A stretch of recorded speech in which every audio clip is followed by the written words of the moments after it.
दिल्ली विधानसभा चुनाव को लेकर घमासान जारी है। इस बीच बीजेपी ने कहा है कि वो इस महीने के आखिरी तक उम्मीदवारों के नाम की घोषणा करेगी। पार्टी नेता ने कहा कि लिस्ट में बड़ी संख्या में नए चेहरे शामिल हो सकते हैं। दिल्ली में सत्तारूढ़ आम आदमी पार्टी अगले साल फरवरी में होने वाले विधानसभा चुनाव के लिए सभी 70 सीटों पर उम्मीदवारों की घोषणा कर चुकी है। आप ने दावा किया है कि बीजेपी के पास कोई रणनीति नहीं है। कांग्रेस भी 70 में 21 सीटों पर अब तक उम्मीदवार उतारे हैं। बीजेपी का राष्ट्रीय नेतृत्व जल्द ही उम्मीदवारों के चयन पर अंतिम दौर की बैठक करेगा। दिल्ली बीजेपी के एक शीर्ष पदाधिकारी ने कहा कि ये बैठकें 20 दिसंबर को संसद सत्र समाप्त होने के बाद होंगी।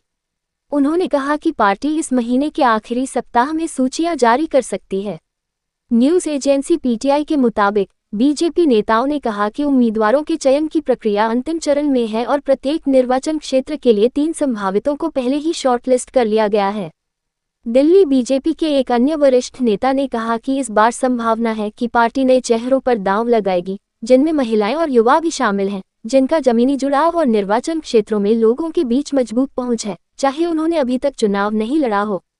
उन्होंने कहा कि पार्टी के वे अनुभवी नेता, जो 2 या उससे अधिक बार चुनाव हार चुके हैं, इस बार उनके लड़ने की संभावना कम है। वहीं जो करीबी मुकाबले में पिछली बार चुनाव हार गए थे, उनकी भी इस बार काफी स्क्रूटनी होनी है।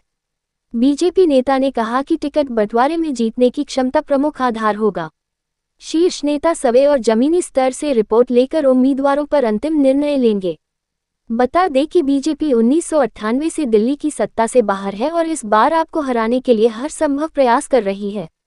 आपने 2015 से विधानसभा चुनावों में अपना दबदबा बनाए रखा है। 2015 के चुनाव में आपने 67 और 2020 में 62 सीटों पर जीत दर्ज की थी।